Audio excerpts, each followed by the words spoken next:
Just a few years ago, Prince Harry and Meghan Markle seemed to embody a modern fairy tale. Their wedding was a global spectacle, blending royal tradition with Hollywood glamour. They promised to bring fresh energy to the monarchy, and many admired their boldness. Their decision to step back from royal duties was seen as a courageous bid for freedom. They sought privacy and independence, trading palaces for California sunshine. But the narrative has shifted. The promise of a new life has been met with public stumbles. The couple who wanted privacy now find themselves constantly in the spotlight, struggling to control the narrative. The golden sheen has faded, revealing a far more complicated reality. Their story is no longer about escape, but about the challenge of staying afloat in a world they thought they could conquer. Even for princes and duchesses, happily ever after is never guaranteed. Sympathy lingers, but so does curiosity. What will happen next? The world watches as the fairy tale grows ever more complex. The latest blow? Netflix has dropped the Sussexes, ending their much-hyped deal. Once hailed as a Hollywood coup, the partnership fizzled out amid underwhelming results. Their docuseries drew attention, but mostly for royal drama, not creative innovation. Without fresh, compelling content, their media ambitions stalled. Hollywood is ruthless, success is fleeting, and the Sussex brand is losing its shine. The end of the Netflix deal signals to the industry that royal fame alone isn't enough. Their royal connection opened doors, but expectations have proven hard to meet. The dream of becoming Hollywood power players is slipping away. This isn't just a business setback, it's a public one, chipping away at their image. In entertainment, even royalty can be cancelled. The Netflix news follows a string of disappointments, most notably the Spotify debacle. Their podcast deal produced just one series before collapsing. With harsh criticism from Spotify's own executives, the Archetypes podcast started strong but quickly lost momentum. Fame alone couldn't sustain their media projects. Ideas and consistency were lacking. These failures have painted them as unreliable partners in the industry.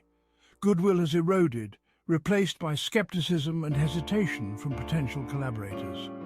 Each setback makes the next opportunity harder to secure.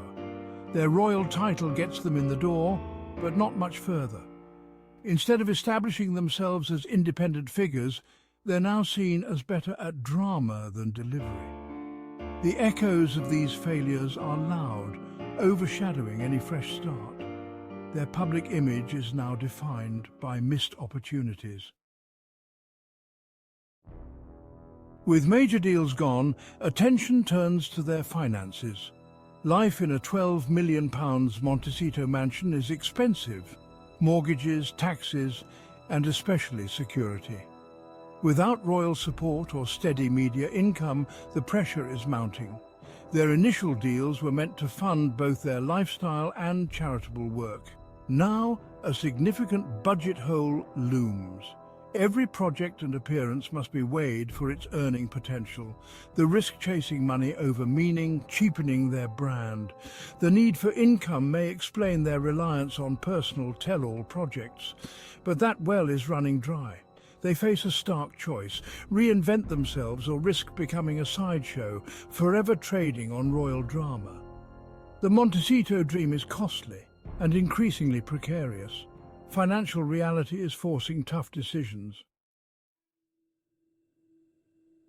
Amidst these struggles, whispers of reconciliation with the royal family have emerged. Reports suggest Harry is reaching out to King Charles and Prince William. Years of public rifts make these gestures significant and difficult. The King's health may have prompted Harry to reconsider the value of family ties. Reconnecting could benefit both his children and his public image. Strategically, a royal link softens their brand and appeals to potential partners. Even a distant relationship with the palace could help rebuild their reputation. Is this heartfelt, calculated, or both? Likely a mix. Harry's royal connection remains his most valuable asset. The path back is fraught, but contact suggests he recognizes the limits of independence. Mending bridges may be as much about survival as sentiment. Sometimes a little help from home is needed after all. While media deals have crumbled, Meghan is pivoting with her new lifestyle brand, American Riviera Orchard. The launch was subtle but buzzworthy. Jars of jam sent to influencers, a nod to exclusivity. This venture echoes her pre-royal days, offering control and authenticity. If successful, it could provide stable income and a fresh narrative.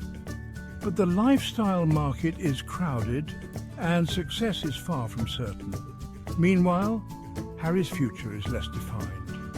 His memoir was a hit, but it relied on family drama, a resource that's running out.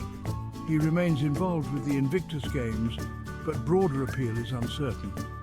Meghan is building a tangible business. Harry seems to be searching for his next act. Their professional paths are diverging, creating new pressures.